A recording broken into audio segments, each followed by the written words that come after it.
Victoria is the worst. I prefer Queensland. Just kidding, folks. I've never actually been to Australia. I just like to start off with some controversy because why not? What's up, YouTube? 'Tis I, Chaddington, and we're back with another reaction video. This time checking out all 8 states and territories in Australia ranked from worst to best.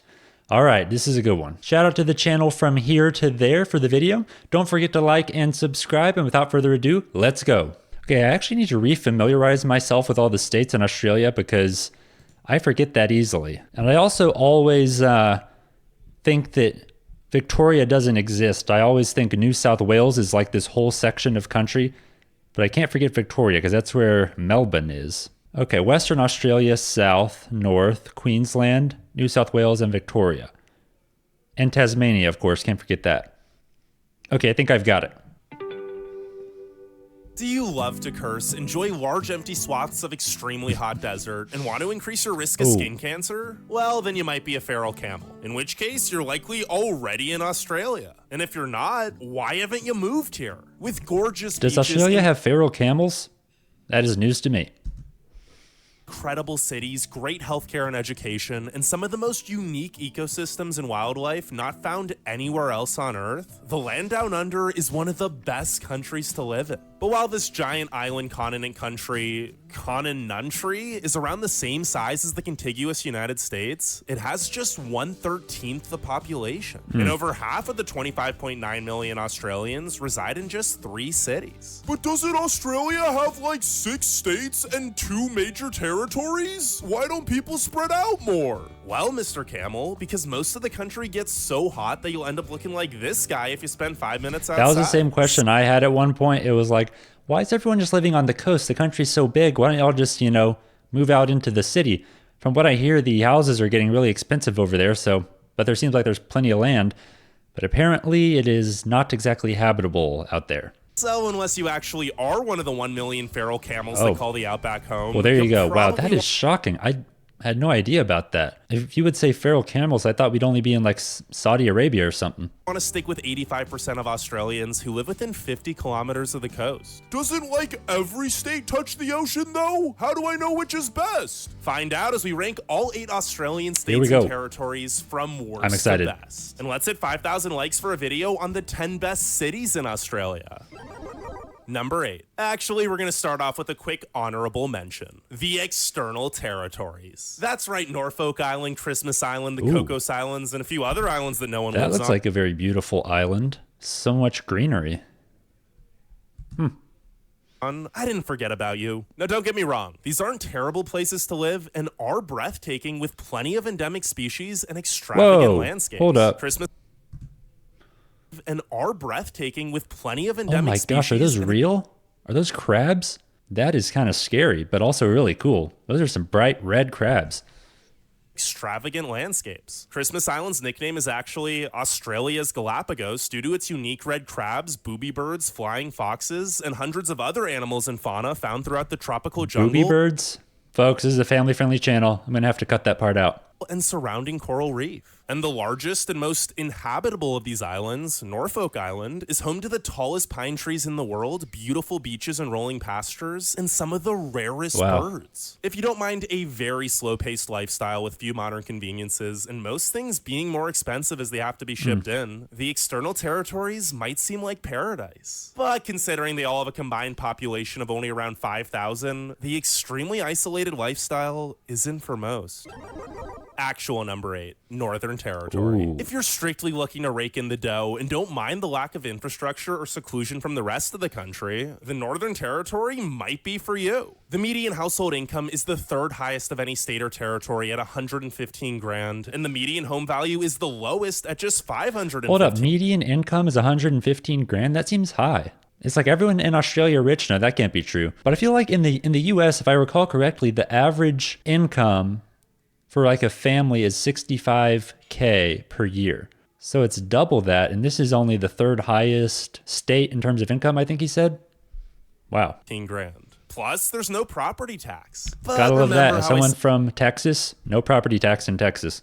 that a lot of Australia is uninhabitable. Well, a huge chunk of the most uninhabitable land is here. The southern half of the territory has a climate similar to the Sahara Desert, and while Darwin and the coast is a bit more livable with tons of rainfall during the wet season, it also gets very hot and humid, and that rain often turns into cyclones and extreme flooding. So, despite accounting for 17.5% of the country's landmass, less than 250,000 residents, or 1% of Australia, actually lives in the NT. And it's the only state or territory which had a net population decrease over the past Wow, year. that is so shocking, man. Less than 1% of the population in that whole section of the country. I mean, wow. I mean, I guess the climate is the cause for that. Got cyclones, and it's also like as hot as the Sahara.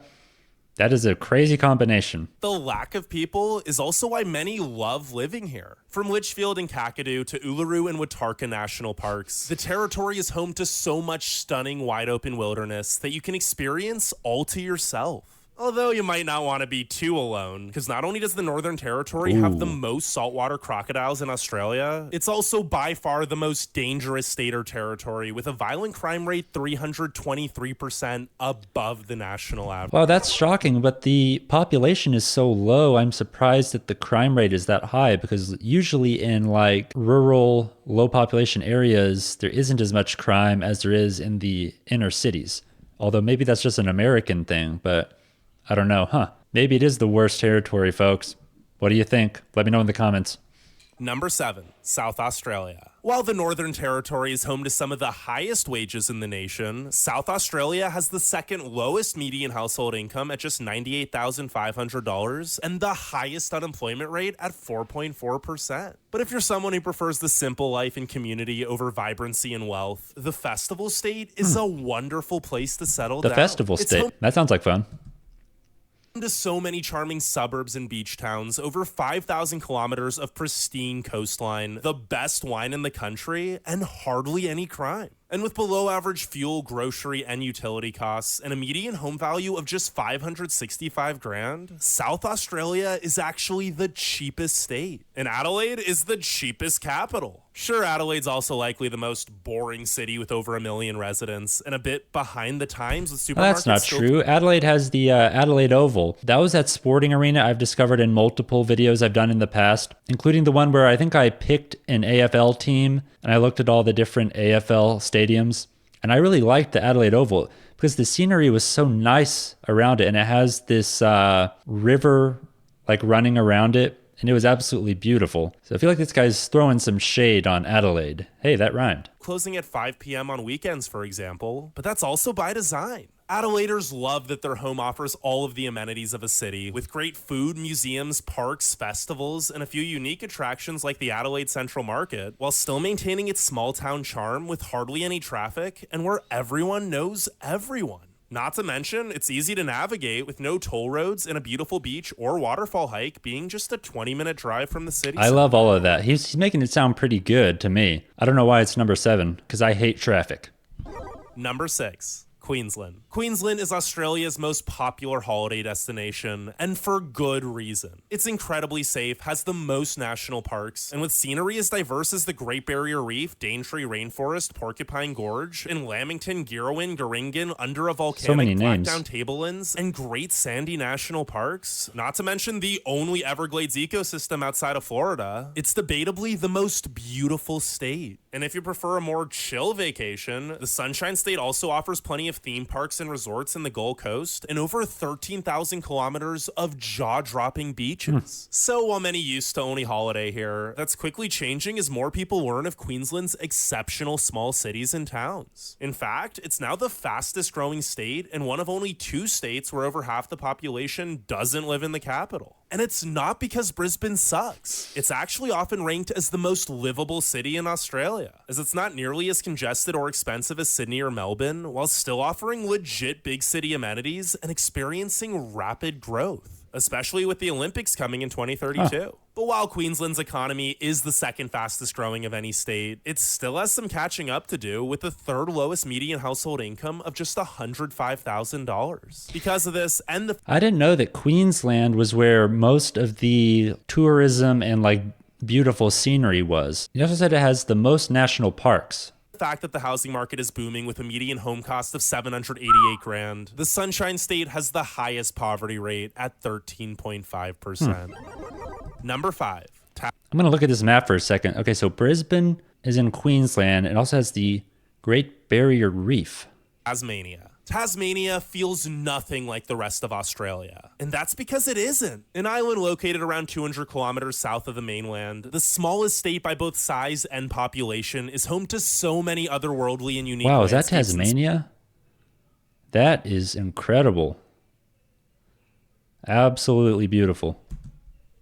species not found anywhere else. Not to mention, it rarely ever gets hot and has the cleanest air on Earth. But not only is Tasmania an adventurer's paradise, with places like Cradle Mountain, Mount Field, and the Bay of Fires all being a short drive from pretty much anywhere on the island, it's also home to so many delightful small towns with some of the friendliest people you will ever meet. And the capital, Hobart, punches well above its weight with tons of history and beautiful architecture, great restaurants, bars, and cafes, and Mona, one of the best museums in the country. Man, he is selling this place. Sounds good to me. Sure, there's little in terms of bustling city life, but if you're looking to slow down and relax while being surrounded by unspoiled nature, Tasmania is perfect. Well, if you're retired or work online, because while the economy is currently the fastest growing, the median household income is still the lowest at just $89,600, and the unemployment rate is 4.3%. At least the cost of living isn't too bad, with a median home price of 691 grand, plenty of cheap high-quality produce, and low energy bills due to most of the island running on hydroelectricity. Wow. Tasmania seems pretty good, y'all. Seems like it's a pretty laid-back place, but also has a lot of really beautiful scenery to go and check out. Number 4. New South Wales. Australia's oldest and most populated state. Home to Sydney, the most populated 8 million population. Yeah, that is the largest we've had so far.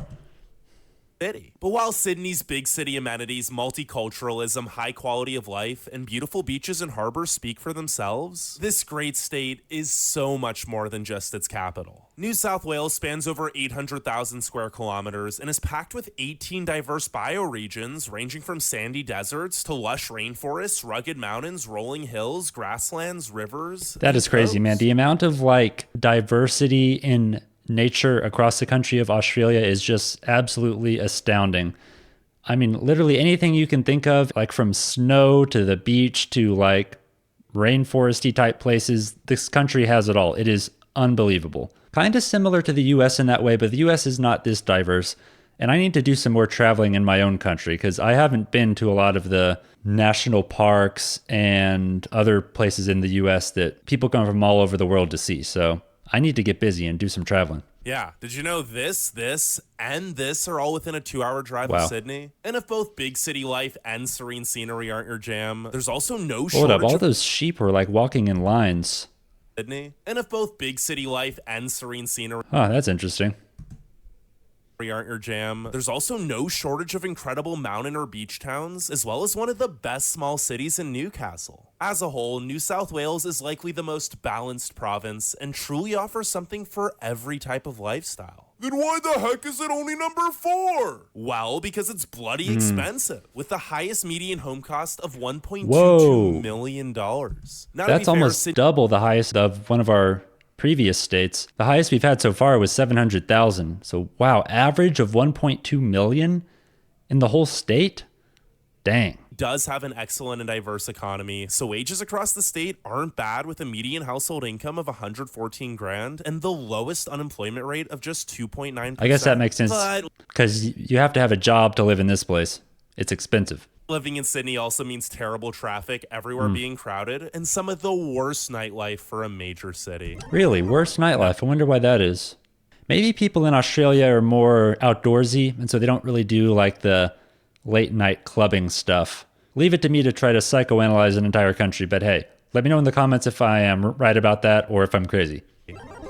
Number 3, the Australian Capital Territory. Covering less than 2,400 square kilometers and consisting of just Canberra, its suburbs. The population is much lower than I was expecting. and Namadgi National Park, it's no surprise that many Australians never even think of visiting the place. And that's honestly a shame, because sure, Canberra isn't exactly the most exciting city, seeing as it was entirely planned with the sole purpose of serving as Australia's capital. But I know this place though. In my second Exploring Australia on Google Earth video, I went to Canberra and I was blown away by this place because the architectural design is stunning. Like the way the grass goes over the top and just the way this thing is built is awesome. So this is one of like the coolest capital government buildings I've ever seen. So shout out to Canberra for that one. But I've also seen some Australians kind of making fun of Canberra in the comments of some of my other videos because like no one goes there, no one wants to go there. So maybe we'll find out why. Is it just because it's like a small kind of government-y city? I don't know. But it's still one of the most livable cities in the world. With the second lowest crime and unemployment rate in the country, the highest median household income at 150 grand, and by far the lowest poverty rate of just 5.4%, Canberrans have very little to worry about. Especially since they're close to so many gorgeous mountains with the beautiful Molonglo River running right through town. But while the ACT checks all the statistical boxes, a lot of the city just feels empty with nothing to do if you don't know any locals. The CBD is mostly fields, office buildings, and roundabouts, and while there are walkable areas with shops and restaurants, such as Braddon, Canberra feels a lot more like a collection of spread out suburbs with a few town centers than an actual city. It kind of reminds me of Washington, D.C. Washington, D.C. is probably a much larger city, but it's not actually known for having a lot to do besides all of the museums and stuff like that, which is where all of the tourists go. But if you actually live there, once you've seen the Lincoln Memorial, that's kind of it. You can only see that once. Since it is the capital, there are a ton of excellent museums, galleries, Exactly. and gardens. But a fair warning, Canberra is one of the few Australian cities which gets a true 4 seasons, meaning the winters actually get cold. That's actually cool. I'm trying to think if I would see that as a positive or a negative. I feel like I'd like to have 4 seasons, like snow in the winter, but it's hot in the summer. I feel like that would be a selling point. Number 2, Victoria. When you think of Victoria, you probably only think of Melbourne, aka the true cultural capital of Australia with the best coffee on earth. Seriously. What do you guys think about that? The true cultural capital of Australia. Well, it's nearly impossible to get bored in Melbourne with its outstanding music and art scene and so many bustling alleyways filled with trendy bars, restaurants, clubs, and cafes. The Garden State is also so much more than just the hipster. Okay, so that kind of reminds me of Austin, Texas. It's kind of like a hipster place. It's known for its food and kind of the artistic scene going on there. And as someone who's a musician, some of you guys know that, maybe Melbourne is the place I should check out. Skiing in Falls Creek to the penguins of Phillip Island to the stunning ridges of Grampians National Park and cascading waterfalls and rainforests of Yarra Ranges and Otway National Parks, Victoria may only account for 3% of Australia's landmass, but there is no shortage of sensational scenery. Not to mention, it's by far the safest state and home to the Great Ocean Road, the most beautiful drive in the country. But 75% of Victoria does live in Melbourne for a reason. With a stellar job market, world-renowned universities, tons of history, a hip and accepting culture, an excellent public transit, nightlife, and infrastructure, It makes sense that Victoria's capital is growing faster than Sydney and will likely eclipse its population by 2050. Interesting, man. This guy is really selling Melbourne. Sounds like there's not a single bad thing about this place. There's a lot of great scenery. There's a lot of stuff to do. There's good nightlife. There's a lot of arts. It's safe. It's a growing city, so what's not to like? Oh, and great coffee, apparently. I'm more of a tea drinker than a coffee drinker, but hey, I'll try some Australian coffee. Especially since it's cheaper. Although it is still pretty darn expensive, with the statewide median home price being $966 grand. Oh, and did I mention that Melbourne can get 4 seasons in 1 hour? Yeah, 1 hour. One time the temperature dropped 10 degrees Celsius in 3 minutes. Wow. Now, before we get to number 1, make sure you leave a like and subscribe, and let me know what you think the best state or territory is and why. But without further ado, Which state and territory is left? I don't even know. Number 1, Western Australia. Bigger doesn't always mean better, but Australia's largest state by total area, accounting for nearly 1/3 of the country, is also the best. Surrounded by 21,000 square kilometers of captivating coast, Western Australia 21,000 square kilometers of coast. home to so much enchanting, untouched Whoa, what is that? wilderness. Is it like a pink lake? I don't know what's going on there. Is that good to drink? Because it looks like it'd be pretty tasty. But the best thing about living here is that it's still incredibly affordable with a median home value of just 630 grand, while also having the second highest median household income of 116 grand. Now, this is mainly due to an abundance of mining jobs, which aren't necessarily the most stable. But Perth's job market is growing and diversifying too. And speaking of Perth, it's likely the most underrated capital with a hip music and art scene in Fremantle, excellent suburbs and beaches, solid public transit, above average nightlife and restaurants, and a relaxed, stress-free lifestyle. Can't forget Fremantle with their AFL song that always sticks in my head. What is it? The Free-O, way to go. Da-da-da-da. To the state's extreme isolation, with Perth actually being the most isolated big city in the world, there's just not much wrong with Western Australia. And that's why it's our best place to live in this fine country. Wow. All right, well, shout out to From Here to There again for the video. Man, there was a lot of information in there. So Western Australia is number 1. What do you guys think about that? It's fascinating. He said Perth is the most isolated big city in the world. So just off this video, if I had to pick a place to live, what would I choose? See, I like living in the city, but I also kind of like living a slower, laid-back lifestyle. So maybe that takes Sydney out of it. And I'm also an artistic individual, so he said that Melbourne and also Perth were some of the more artsy cities. But I feel like Perth might be a little too isolated for me, and it seemed like there was a little bit more diversity of nature in Victoria, which is where Melbourne is. So maybe I'd want to live in Victoria if I had to pick just off this video. But yeah, man, I've got to take a trip to Australia and explore all these places myself at some point. Let me know if there's any other videos you think I should react to in the comments down below. Thanks for watching, and I'll catch you guys next time.